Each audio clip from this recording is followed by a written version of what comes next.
무한하게 상상하고 지식을 개발하자. 무지개를 보면 창의력이 생깁니다. 발명이 과연 어려울까요? 원리와 방법을 알면 발명에 한 걸음 다가갈 수 있습니다. 종이 접기로 알아본 아이디어 확장법. 무한 상상실에서 알아보시죠. 김장철이 돌아왔습니다. 어른도 하기 힘든 김장에 아이들이 당당히 도전장을 내밀었는데요. 김치를 담그며 배우는 과학 원리. 유쾌한 과학에서 알려드립니다. 생활 속 도구를 바라보는 새로운 시선. 사이언스 오브 메이킹. 오늘의 도구는 우리의 청결과 위생, 그리고 건강까지 지켜주는 비데. 비데가 어떻게 만들어지는지 그 공정 과정을 소개합니다. 상상한 대로 설계하고 상상한 대로 만든다. 국민의 상상력과 창의력을 북돋우는 대국민 아이디어 발굴 프로젝트. 발명의 씨앗이 결실을 맺기까지 체계적으로 꿈을 실현시킬 수 있는 무한 상상실로 여러분을 초대합니다.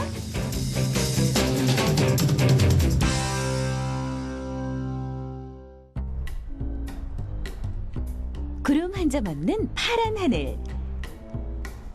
생각과 탐구하기 좋은 계절이네요. 오늘 무한 상상실을 찾은 주인공들은 누구일까요? 연령층을 보아하니 학생들은 아닌 것 같고요. 특별한 손님들이 초대된 듯한데요. 이분들은 바로 어머니들입니다. 창의력과 발명에 대한 흥미뿐 아니라 평소 그 필요성을 누구보다 절실히 느끼고 있는 주부 발명 학도들이라고 하는데요. 요즘 저희 아이들이 발명이라든지 뭐 만들기에 대해서 관심이 엄청나게 많은데 온갖 동네에 있는 같은 뭐 병뚜껑, 돌멩이, 솔방울 다 주워와요. 그래서 그걸 갖고 무언가를 만들고 싶다고 자꾸 얘기해 주는데 그걸 어떻게 이끌어줄까 이제 도움을 주려고 하는데 좀 더 자세한 전문가의 이제 도움이 필요해서 궁금하기도 하고 알아보려고 왔습니다. 가까운 데에 살고 있었는데 가천과학관의 무한상상실이 개설이 됐다고 해서 한번 방문하게 되었고요. 발명이라는 게 특정한 사람만 하는 게 아니라 일반 뭐 생활하면서 주부도 할 수 있고 엄마들이 함으로써 애들도 따라 배울 수 있고 하기 때문에 더 전문가들은 어떻게 발명을 쉬운 방법으로 발명을 하는지를 배우기 위해서 여기 가천과학관에 오게 되었습니다. 반갑습니다. 발명의 다양한 원리를 이해하고 창의력을 통해 자신만의 아이디어를 이끌어내는 상상 반짝 프로그램. 생활 속 다양한 물품들을 살펴보면 분명 무언가 공통점을 발견할 수 있을 텐데요. 이 시간 그 방법을 배울 수 있다고 합니다. 선생님, 첫 번째 체험 활동은 무엇인가요? 먼저 간단한 체험 활동을 하나 할 거예요. 네, 이 체험 활동은 포개기의 원리를 이해하는 수업이거든요. 그래서 여기 보시면 색종이를 하나씩 나눠드릴 텐데 먼저 종이접기를 한번 할 거예요, 간단하게. 일상 속에서 떠오르는 아이디어를 분출해라. 오늘의 주제는 이른바 물건 속에 물건 넣기. 기본적인 포개기의 원리를 이해하기 위해 색종이로 상자를 만들기로 했습니다. 중앙까지 반을 접고 또 중간까지 반을 접고 또 펼치셔서 나머지 두 쪽도 가운데까지 대문접기를 해주세요. 우리 주위의 대부분의 물건들은 주로 수평으로 저장하도록 구성되어 있죠. 좁은 공간에서 어떻게 하면 더 많은 양을 저장할 수 있을까 하는 고민에서 발전한 것이 바로 포개기인데요. 공간이 좁아 전장을 치르던 주차장도 주차 빌딩의 등장과 함께 보다 편리해졌고요. 쇼핑카트와 종이컵 수거대도 공간을 효율적으로 활용하고자 하는 아이디어에서 비롯된 것입니다. 종이를 순서에 따라 접었다 폈다 반복하다 보니 어느새 물건을 넣을 수 있는 상자 형태가 되어가는데요. 간단한 체험 활동이지만 어째 생각만큼 쉽지 않나 봅니다. 종이접기 잘 되세요? 그 소근육이 굳어서 잘 안 되는 것 같습니다. 우여곡절 끝에 완성된 상자. 하지만 여기까진 몸풀기였고요. 본격적인 포개기 활동은 지금부터 시작. 상자 안에 상자를 넣고 또 그 안에 더 작은 상자를 넣어야 하는데요. 어머니들의 손길이 바빠지기 시작했습니다. 각자 어떤 전략으로 만들고 있을까요? 종이는 한정돼 있고 저는 작은 건 하나 만들었는데 좀 크게 하고 싶어서 일부러 이 모아지는 부분을 넓게 잡았어요. 그래서 이렇게 하면 좀 커지지 않을까. 종이를 좀 제 나름대로 늘려봤습니다. 아까보다 좀 작은 걸 만들려고요. 포개는 걸 좀 작게 해보려고 하고 있어요. 우리 어머니들 이제 적응이 되셨나요? 도움 없이 알아서 척척. 능숙한 손놀림으로 깨알같이 작은 상자를 만드는 무한상상실 학생 봉사단원의 모습도 보이고요. 서로 경쟁하듯 능숙한 손놀림으로 상자를 만들고 있는데요. 생각을 확장하면 종이 한 장으로도 이처럼 활용도 높은 물건을 만들 수 있습니다. 상자 안에 상자가 쏙! 크기의 비율이 일정하진 않지만 어찌됐든 완성이 되었는데요. 이처럼 포개기 외에도 발명의 기본이 되는 또 다른 원리들이 있습니다. 러시아의 겐리히 알츠슈러는 약 200만 건의 특허 중 소위 창의적이라고 하는 특허들을 통해 발명 원리를 정리했는데요. 분할, 통합, 추출, 그리고 열팽창과 비대칭 등 약 40가지로 분류하고 있습니다. 그렇다면 이러한 발명 원리들을 바탕으로 자신의 아이디어를 어떻게 발전해야 하며 가장 중요한 부분은 무엇일까요? 아이디어를 발상할 수 있는 여지는 누구에게나 있다고 생각을 해요. 근데 개개마다 다르겠지만 사고의 유연성이 있는 분들은 그 아이디어 발상을 그러니까 적극적으로 하실 수 있는 것 같아요. 그러니까 기본 지식이나 정보나 지식이 많은 것도 필요는 하지만 중요하지는 않은 것 같고요. 일단 내가 어떤 개념을 하나 잡았을 때 그걸 얼마나 발전시킬 수 있느냐, 그리고 이런 제약들에 대해서 먼저 생각하지 않고 가능성, 이게 가능한가 아닌가 또 그냥 별로 생각하지는 않고 그러니까 이걸 얼마나 발전시킬 수 있고 얼마나 유연하게 여러 분야로 접목해가지고 발전시킬 수 있느냐, 그러니까 열려있는 사고, 쉽게 말하면 그게 가장 중요한 것 같습니다. 이번엔 포개기의 원리가 적용된 더욱 다양한 생활 속 물건들을 살펴볼까요? 같은 원리 안에서도 다양한 방법으로 재확장된 형태를 발견할 수 있는데요. 인형 속에 인형을 집어넣은 러시아 전통나무 인형과 고층 건물에서 이삿짐을 옮길 때 사용하는 사다리차, 그리고 냄비 안에 냄비가 포개져 있는 코펠도 있고요. 최근엔 책의 양에 따라 공간을 조절할 수 있는 책장과 용도와 크기별로 포갤 수 있는 다용도 주방용 칼이 있습니다. 평상시에는 그냥 아무 생각 없이 지냈던 건데 지금 보니까 아주 작은 생각에서 시작된 것 같아요. 그래서 저도 조금 더 주변에 이제 관심을 갖고 하면 더 많은 거에 대해서 이제 저도 발명을 할 수 있지 않을까라는 저는 그런 생각을 해봤습니다. 그림을 그리시면서 간단하게 아이디어 스케치하고 이렇게 제목, 발명품의 이름이랑 내용을 간단하게 적어주시면 되시겠습니다.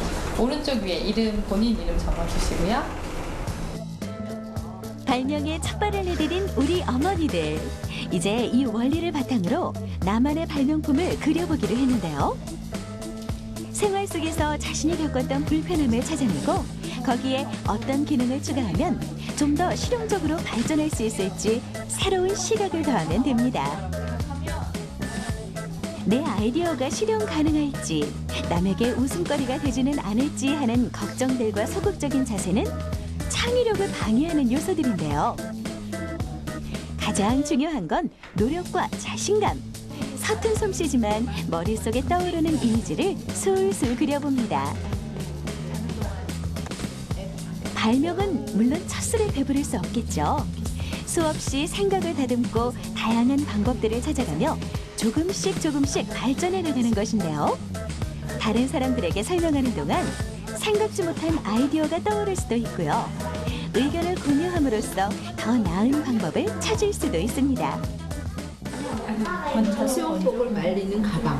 그럼 안에서 그럼 안에서 물기가 빠지면 그 물기는 어떻게 하세요? 물기 밑에 열선을 깔면 되지. 열선을 깔아? 그럼 돈이 많이 오늘 주제가 겹치는 건데 별다른 생각이 뭐 제가 생각한 건 다 실생활에 있을 것 같고 그다음에 뭐 제 생각은 커다란 아이디어가 아닐 것 같고 했는데 옆에서 또 같이 의논하고 하니까 제 아이디어가 꼭 이제 발명품 같고 이제 금방 시중으로 나올 것 같은 그런 느낌이 들었어요.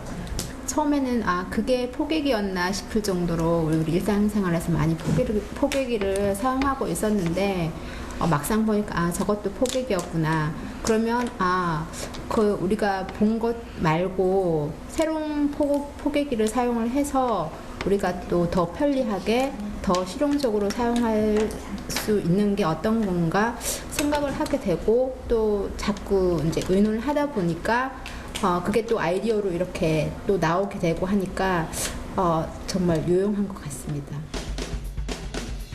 창의력 훈련과 체험 활동을 거쳐 드디어 탄생한 아이디어. 발명은 어려운 일, 전문가들만의 일, 그리고 나와는 거리가 먼 이야기라고 생각했던 어머니들이 이처럼 구체적이고 다양한 생각을 이끌어내는데요. 맨날부터 거북이에요, 제.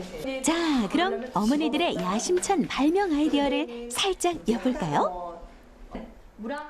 주부이니만큼 역시 생활 속 물품들에 대한 내용이 많습니다. 저희 애들이 시력이 안 좋아요.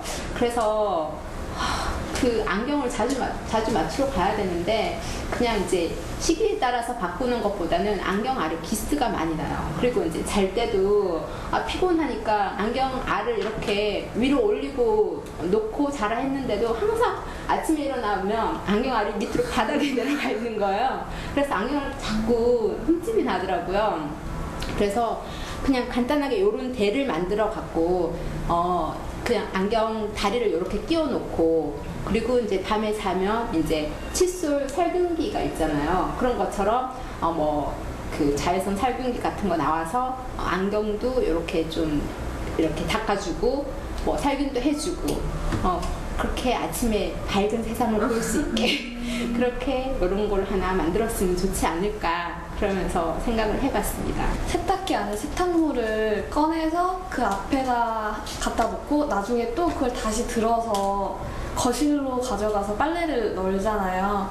그러기에는 2번을 움직여야 되고 또 허리를 계속 숙여야 돼서 힘드니까 한꺼번에 세탁을 하고 바로 이렇게 들어서 가져갈 수 있는 그런 망사 같은 걸 생각을 해봤어요. 우리 어머니들의 표정이 처음보다 더 밝아진 것 같지 않나요?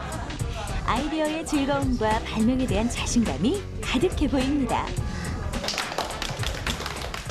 발명이라고 딱 막연하게 되게 어렵게 생각을 했었는데 우리 실생활에서도 우리가 생활을 하면서 불편하다는 점에서도 이제 쉽게 아이디어가 나올 수도 있고 모든 생활에서 다 적합하게 이용할 수 있다는 부분에서 되게 발명이라는 건 어려운 게 아니라 우리 기본 생활에서도 생각할 수 있고 발명할 수 있다는 걸 느낄 수 있고 알게 되어서 좀 좋았던 프로그램을 참여하게 돼서 좋았던 것 같아요. 굉장히 유익했고요. 발명이라는 걸 정말 항상 막막하고 어렵게만 생각했는데 이렇게 다른 사례를 보면서 접근해 나가니까 좀 더 쉽게 생각도 할 수 있게 되었고 집에서 아이하고 생활하면서도 불편함이 있을 때 뭔가 이렇게 같이 얘기하면서 만들어 나갈 수도 있지 않을까 하는 생각이 되기도 했습니다.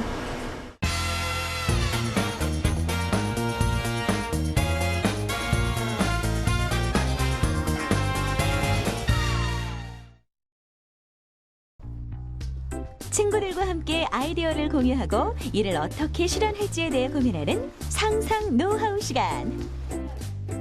학생들의 발명 아이디어에 대한 실용성, 설계 초안, 가공 방법, 그리고 소재와 디자인까지 꽤 구체적으로 진행됐는데요.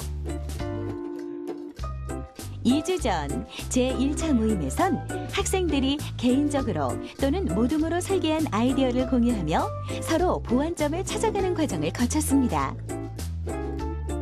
열띤 토론 속에서 발명과 한층 가까워진 시간이었는데요.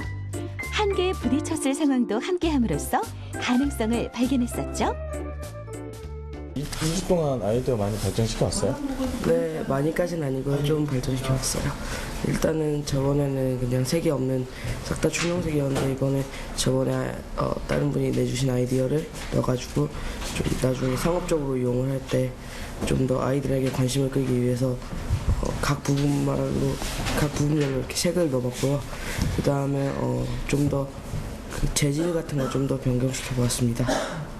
우선 원래 계획대로는 풀을 돌려서 풀을 끝까지 다 사용할 수 있게 하려고 했었는데 차라리 그냥 돌기를 해가지고 그냥 쭉쭉 밀어 올려가지고 그게 더 효과적인 것 같아가지고 그렇게 밀판을 밀어가지고 이제 풀이 올라가게끔 그렇게 바꿔왔습니다.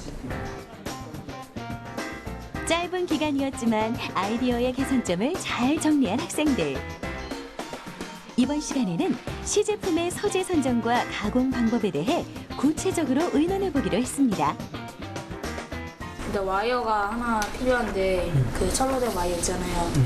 잘 구부러지나 그런 게 필요한데 세운상가 가면 철원에 팔더라고요.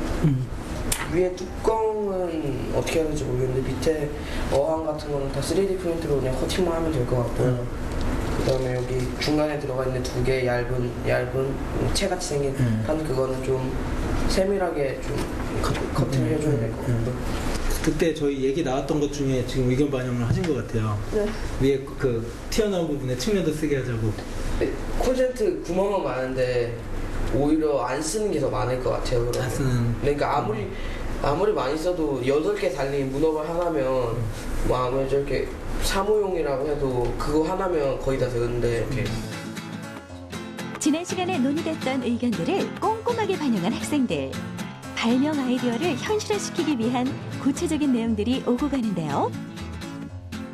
상상 노하우는 총 4회에 걸쳐 시제품 제작 전까지의 총체적인 설계가 이뤄질 예정입니다. 이제 컴퓨터를 이용해 본격적으로 설계를 해볼까요? 각자의 아이디어를 3D 프로그램 스케치업으로 그려보는데요. 복잡한 형상의 입체도를 간단히 구성할 수 있습니다. 일단 제 아이디어의 명칭은 친환경 음식물 쓰레기 수거함인데 그 아이디어의 핵심은 음식물 쓰레기를 칼날이 찢는다는 겁니다. 칼날이 찢음으로써 사람이 좀 더 편리하게 음식물 쓰레기를 버릴 수 있다는 건데 그 칼날 부분을 직접 제작하기 위해서 스케치업을 사용하는 중입니다. 이 학생은 밑바닥에 남은 고체풀을 마지막까지 알뜰하게 사용할 수 있도록 설계 중인데요. 지금은 고체풀을 올려놓을 지지대를 만드는 과정. 각 분야의 전문가들의 도움으로 보다 멋진 입체 도면이 완성되고 있습니다. 돌기가 22mm? 아니 2cm에 2cm? 그냥 번호. 아 번호예요 이거는? 돌기는 어느 정도 크기는 어느 정도 되는 거예요? 생각하기에? 한 0.5에서 1cm. 1cm? 돌기 하나에? 그럼 너무 커지지 않나요 얘 자체가? 그 풀 올라가는 길이를 그거 스케치업으로 잘 표현을 못하게 해가지고 선생님한테 도움을 받았습니다. 혼자가 아니기에 더욱 든든한 무한상상실 참가자들. 이러한 과정이 더 큰 발견과 새로운 생각의 씨앗을 싹 틔울 풍요로운 토양이 될 것입니다. 한 발 한 발 어려움을 극복해가며 머지않아 이 아이디어들이 멋진 결과물로 빛을 발하겠죠? 상상 노화 프로그램도 실은 아직은 저희가 무한상상실이 시범 운영 기간이지만 일단 요 학생들과 같이 실은 상호작용을 하면서 지금 계속 개발을 하고 있고요.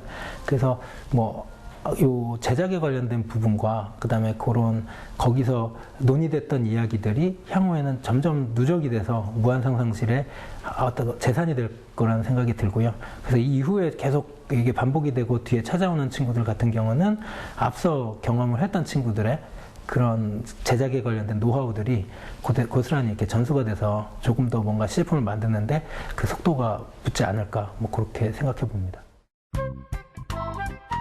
발명은 특별한 사람이 하는 것이 아닙니다. 누구나 세상을 관심 있게 바라보고 꾸준한 노력과 인내심만 더해진다면 기발한 발명품을 탄생시킬 수 있지 않을까요? 내 아이디어의 가치와 그 결과가 궁금하다면 지금 무한상상실로 오세요. 대국민 아이디어 발굴 프로젝트 무한상상실에서 여러분의 아이디어를 기다리고 있습니다. 참신한 아이디어, 엉뚱한 아이디어, 캐캐묵은 아이디어까지 상상을 현실로 만들 기회.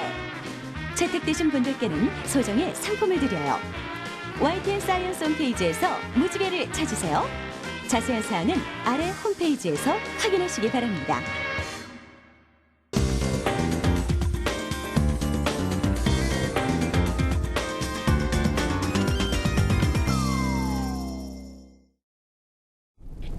(1년을) 24절기로 나누었을 때 19번째 절기가 무엇인지 알고 계시나요?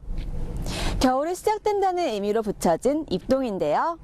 그래서 저는 오늘 겨울이 시작되는 이 시기에만 볼 수 있는 특별한 체험을 하려고 합니다. 바로 김장인데요. 김치를 담그며 배우는 과학 이야기. 저와 함께 확인해 보시죠. 지금은 좀처럼 보기 어려운 집안의 연중 행사. 앞마당에 배추, 무, 고춧가루 등을 산더미처럼 쌓아놓고 동네 어머니들이 함께 모여 김장하시는 모습을 혹시 기억하시나요? 핵가족이 늘어나면서 이젠 해마다 김장을 하는 가정이 줄어들고 있는데요. 이번 시간은 아이들에게 특별한 추억을 선사할 김장을 해보도록 하겠습니다.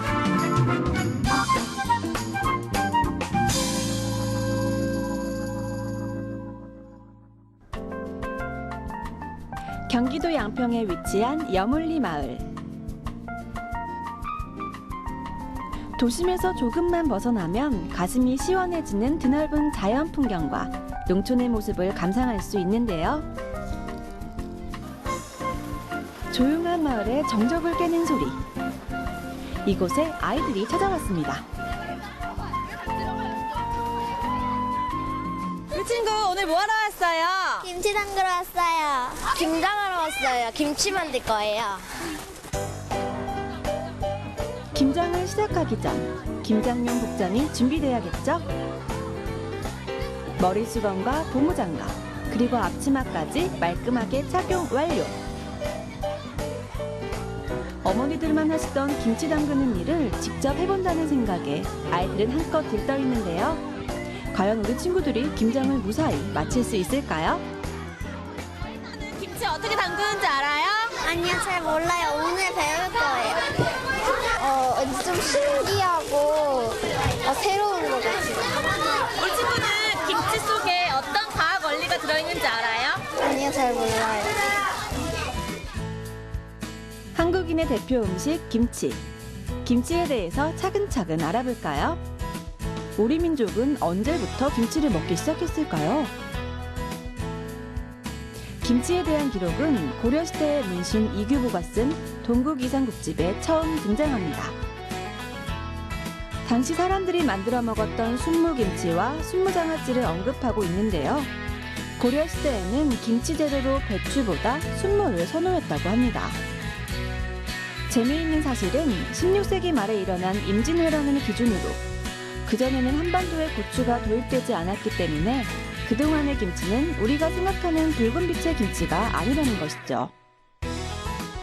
동치미와 같은 형태나 소금으로 절인 백김치, 장아찌 종류가 바로 당시의 김치였습니다. 지금의 형태로 김장김치를 담그기 시작한 때는 19세기에 들어와서부터라고 하는데요.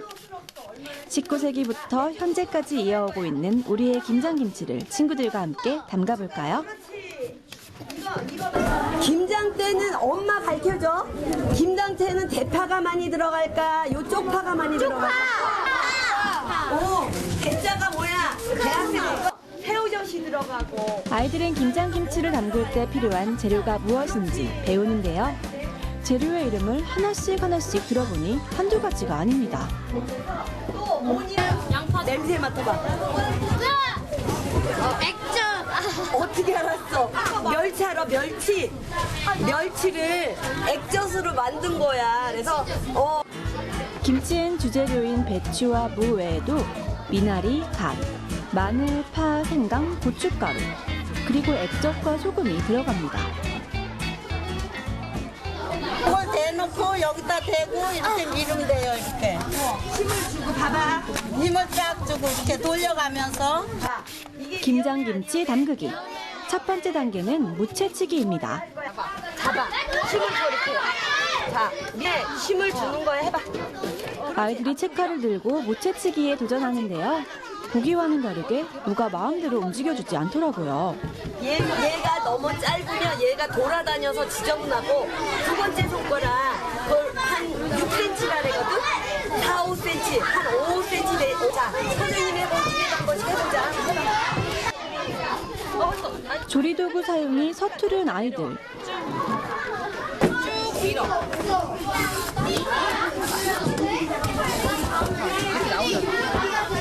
다시 해봐. 하지만 커다란 물을 여러 개 채치는 과정에서 채칼과 무에 알맞은 각도를 스스로 찾아내고 힘 조절까지 하는 노하우를 갖게 되니 어느덧 무채치기의 달인이 됐습니다.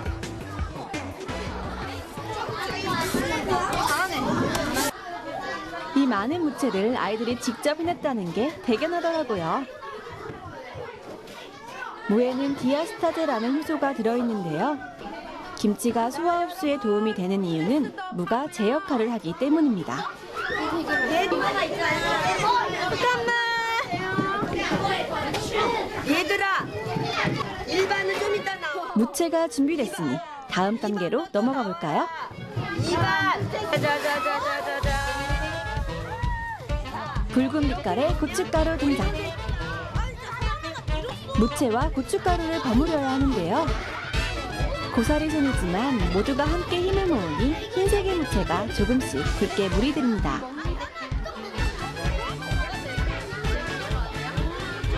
김치소에 들어가는 재료는 고춧가루뿐만이 아니죠. 이번엔 멸치 액젓이 들어가는데요. 김치에 새우젓이나 멸치젓이 들어감으로써 야채류에 부족하기 쉬운 단백질과 지방질을 보충할 수 있습니다. 다음은 다진 마늘과 생강입니다. 마늘을 다지면 마늘 특유의 냄새가 나는 알리신이라는 물질이 나오는데요. 알리신은 비타민 B1이 몸 밖으로 배출되는 것을 막아주며 강장 효과 및 피로 회복에 도움이 된다고 합니다. 이거 뭐야? 이거 뭐라 그래서 선생님? 쪽파. 그렇지, 쪽파 간다.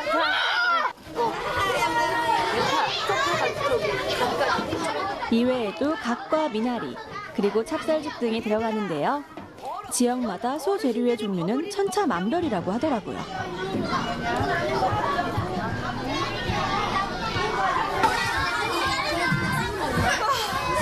멸치 액젓, 새우젓, 대파, 쪽파, 찹쌀죽까지. 김치에 이렇게 많은 재료가 들어가는지 몰랐어요.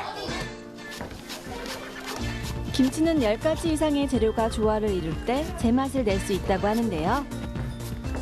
각각의 재료가 하나로 어우러지는 과정을 김치의 숙성이라고 하고요. 이때 발효가 이루어지는 것입니다. 발효란 미생물의 작용으로 유기물이 분해되고 또 변화해 또 다른 물질을 생성하는 현상입니다. 김치가 특정 미생물로 인해 익는 과정에서 젖산균이 발생하고요. 이 젖산균이 유해균의 번식을 저지해 부패를 막고 김치를 숙성시키는 것이죠. 김치를 담근다라는 말은 발효의 의미가 담긴 것으로 미생물을 이용해 삭힌다 혹은 익힌다라는 의미에서 나온 것입니다. 요즘같이 외기 온도가 5도씨 정도가 됐을 때 김장을 하면 김치가 가장 맛있게 숙성이 되기도 합니다. 이렇게 잘 익은 김치에는 여러 가지 물질이 있는데 그 중에서 대표적인 물질은 오르니틴이라는 물질이 있는데 이것은 김치의 유산균이 분비해낸 물질이기도 합니다. 이 물질은 우리 몸에서 다이어트 효과, 그러니까 항비만에 관여하는 여러 가지 단백질 물질로서 김치를 먹으면 비만, 다이어트가 된다는 것이 바로 이 물질 때문에 일어나는 현상이고요. 이 밖에도 김치는 다양한 유산균의 그런 대사 산물로서 여러 가지 효과가 있는데 그 식욕을 촉진해 준다거나 아니면 고혈압을 예방해 준다거나 아니면 우리 몸의 항암 억제 효과, 그런 기능성들이 여러 가지 연구 논문을 통해서 밝혀져 있기도 합니다. 김치소가 준비됐으니 김장의 주인공 배추가 등장할 차례입니다. 전날 절여놓은 배추의 잎 사이사이에 소를 켜켜이 끼워 넣는데요. 이쯤에서 김장김치의 핵심, 배추 이야기를 잠시 해볼까요? 김치의 맛과 식감은 배추가 좌우한다고 하는데요. 김장용 배추로는 만져봤을 때 통이 단단하고 배춧잎의 색이 짙고 품질이가 넓은 것이 좋다고 합니다. 아무래도 김장김치는 금방 먹는 것보다는 저장성, 요즘은 뭐 3개월에서 6개월도 드시는 경우가 있기 때문에 배추를 잘 선택하는 게 중요해요. 90일 배추라고 해서 여름에 파종을 하면 지금 요때 수확 때는 제대로 된 배추 90일 배추를 쓰면 저장이 좋고 껍질이 좀 두꺼워도 무르지 않고 이런 차이점이죠. 중요한 건 배추의 그 선택입니다. 단단한 배추를 골랐다면 천일염을 이용한 절임 작업에 들어가는데요. 소금 절임을 통해 일어나는 현상이 바로 삼투압 현상입니다. 배추와 소금이 만나면 삼투압 현상에 의해 배추의 수분이 빠져나오며 소금물에 의해 채소에 깃든 유해 미생물이 활동을 정지하는데요. 즉 배추 절임 과정은 김치가 특정 미생물로만 발효될 수 있는 환경을 마련해주는 것이라고 할 수 있죠. 꽤 많은 노동력이 필요한 김장. 어느덧 막바지에 달했는데요. 아이들은 끝까지 집중력을 잃지 않고 김치소를 채웁니다. 자신이 직접 담그는 김치, 장점이 있다면 아이들의 입맛에 따라 소의 양을 조절할 수 있다는 점이겠죠. 우리 친구는 어떤 김치가 좋아요? 저는 안 매운 김치가 좋아요. 그래서 저는 저만의 안 매운 김치를 만들 거예요. 우리 친구는 어떤 김치가 좋아요? 저는 이렇게 송이 껍 찬 김치가 좋아요. 그래서 속을 꽉 넣었어요. 김장의 재미는 뭐니뭐니 해도 소를 넣으며 틈틈이 배춧잎을 하나씩 떼어 먹어보는 게 아닐까요? 맛있겠다. 이걸 뜯었는데 먹어도 될까?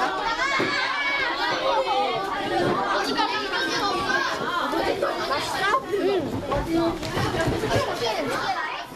직접 담근 김치의 맛. 노력이 듬뿍 담긴 만큼 맛도 좋을 것 같죠? 너무 맛있어. 아주 매콤하고 아주 맛있습니다. 자, 걸려서 아이들의 김장김치가 모두 완성됐는데요. 직접 담은 김치는 각자 준비해온 용기에 고이 담아 집으로 가져간다고 하네요. 남은 김치속까지 야무지게 눌러 담는 아이들. 우리의 전통 음식을 내 손으로 만들었다는 뿌듯함에 아이들의 얼굴에 웃음꽃이 활짝 피었습니다. 맛있을 것 같아요. 이거 오늘 만든 김치 누가 사줄 거예요?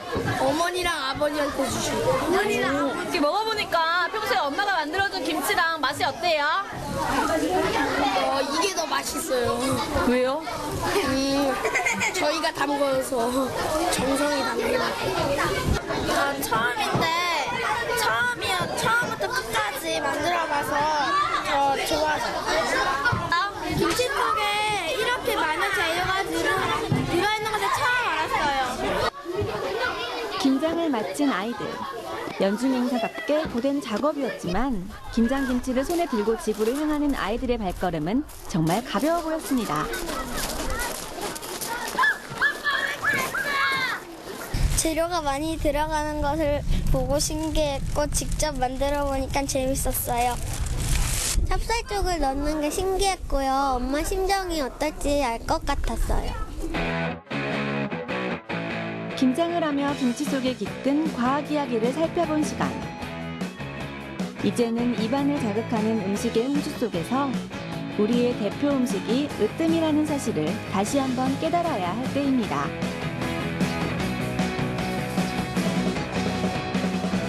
올겨울 김장김치 저희가 만들었어요.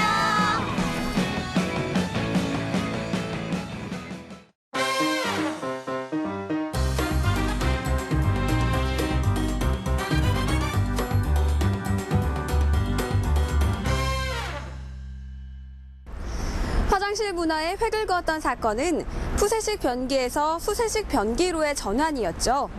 그리고 그리고 그 이후 또 한 번의 획을 그은 화장실 문화의 변화는 바로 비데의 도입입니다. 이젠 하나의 생활 필수품으로 자리 잡고 있는 비데. 비데는 어떻게 만들어지는 걸까요? 그 제조 공정을 따라가 보도록 하겠습니다. 용변 후 휴지가 필요 없이 물로 세척하고 바람으로 건조하는 자동 세정장치 비데. 2013년에 실시한 한 설문조사에 따르면 우리나라 비데 보급률은 약 40%라고 합니다. 청결과 위생을 지켜줄 뿐 아니라 항문 건강에 도움을 주는 비데는 사람의 인체에 직접 닿는 것이기 때문에 보다 정교한 공정 작업이 필요할 것 같은데요. 우리 생활 속 당연하게만 여겼던 물건들의 재미있는 탄생 스토리. 지금 시작합니다.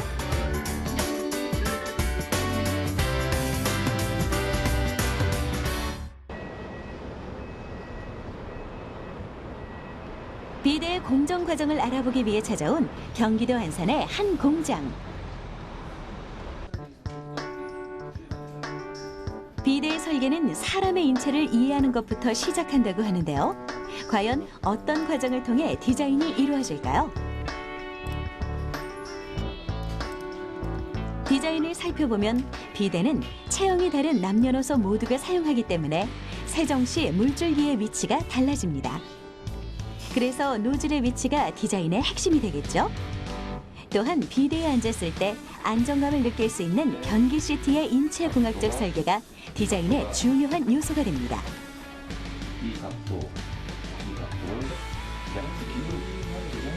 이렇게 디자인 초안이 작성된 후 광범위한 설문조사를 통해 대중의 의견을 수집하고 반영하는 절차가 이루어지는데요. 이처럼 사람과 실생활의 연구를 통해 비데의 디자인이 완성됩니다.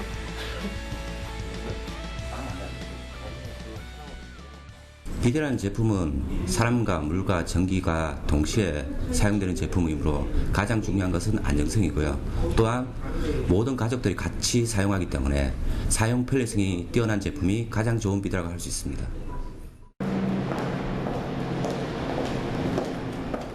이제 생산 라인으로 들어가 볼까요?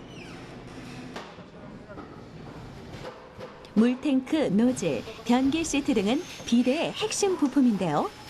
기계가 아닌 사람의 손길로 조립 작업이 이루어집니다.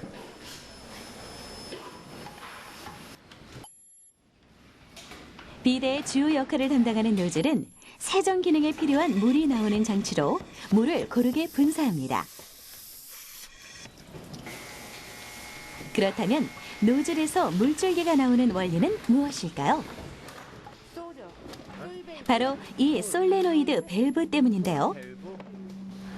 수도와 연결된 비데는 솔레노이드 밸브를 통해 전기적인 신호를 받아 물이 흐르는 길을 열고 닫는 역할을 합니다. 그래서 사용자가 비데에 앉아 해당 버튼을 누르면 노즐로 물줄기를 내보내서 세정 기능이 이루어지는 것이죠. 네, 지금 어떤 테스트를 하고 계신 건가요? 이거는 노즐 완제품 검사하는 건데요. 물이 나오는 양, 물의 세기를 검사하는 건데 고였을 때 우리가 가지고 있는 기준에 얼마 이상, 얼마 이하, 저였을 때 얼마 이상, 얼마 이하 이 수치로 검사를 하는 겁니다. 노즐을 통해 나오는 물의 양은 분당 최고 1000ml, 최하 700ml입니다. 세정에 가장 적합한 물의 양, 그리고 항문에 자극을 주지 않는 수압의 기준치인데요. 노즐의 물줄기를 통해 항문을 강하게 자극하면 오히려 관략근이 약해질 수 있기 때문에 이러한 기준치가 필요합니다. 변기 시트 상판에 열선을 부착하는 작업. 열선은 변기 시트를 따뜻하게 만들어주는 역할을 하죠. 피부에 맞닿는 부분이기 때문에 시트 청소 시 물을 뿌리는 것을 삼가야 합니다. 온도 퓨즈와 센서 등을 시트 상판에 고정한 다음 상판과 하판을 붙일 차례인데요. 이때 초음파의 진동 에너지를 이용해 진동 마찰을 일으키고 순간적인 초음파의 압력으로 상판과 하판을 고정합니다.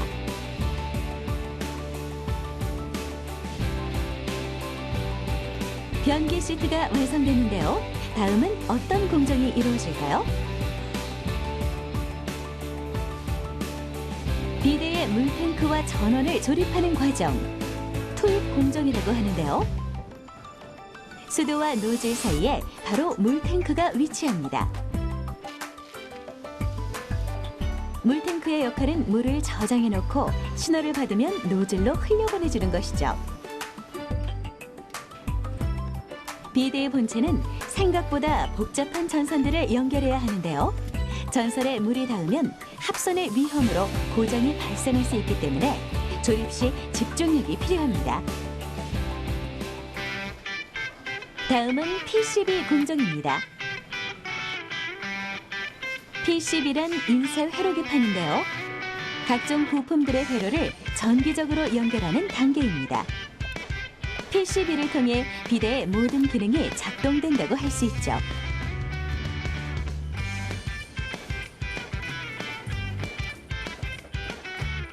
조립이 끝난 본체는 중간 검사 과정을 거치는데요. 노즐의 동작과 세정 시 물의 양, 그리고 물이 새는 부분이 있는지를 검사합니다. 중간 검사 공정에서 합격점을 받으면 결합 공정으로 이어집니다. 본체에 커버를 덮은 후 변기 시트와 연결하는 과정이죠. 드디어 완성된 비데. 하지만 여기서 끝이 아닙니다.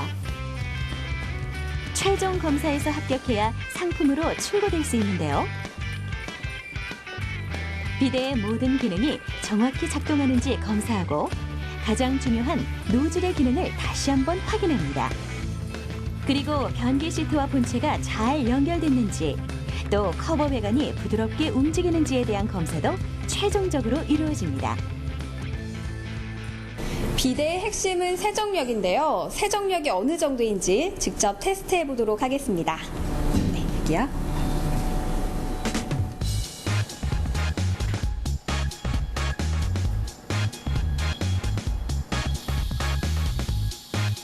순식간에 사라진 물감. 세정력 테스트 시에는 정확한 분사력과 이물질이 남아있는지 여부를 확인한다고 합니다. 비데를 테스트하실 때는 어떤 방법으로 테스트를 하나요? 네, 가장 많이 사용되는 기능이 세정 기능과 비데 기능이기 때문에 물이 정상적으로 잘 나오는지, 물이 새는 곳은 없는지 이런 부분을 중점적으로 검사하고 있습니다.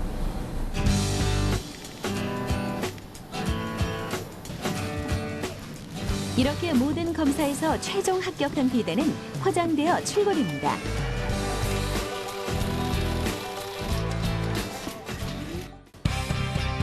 비데는 크고 작은 부품들이 모여 우리의 청결과 위생을 책임지는데요. 개인적인 공간에서 상쾌한 하루의 시작과 끝을 책임지는 비데. 이렇게 하나의 비데가 탄생됐습니다.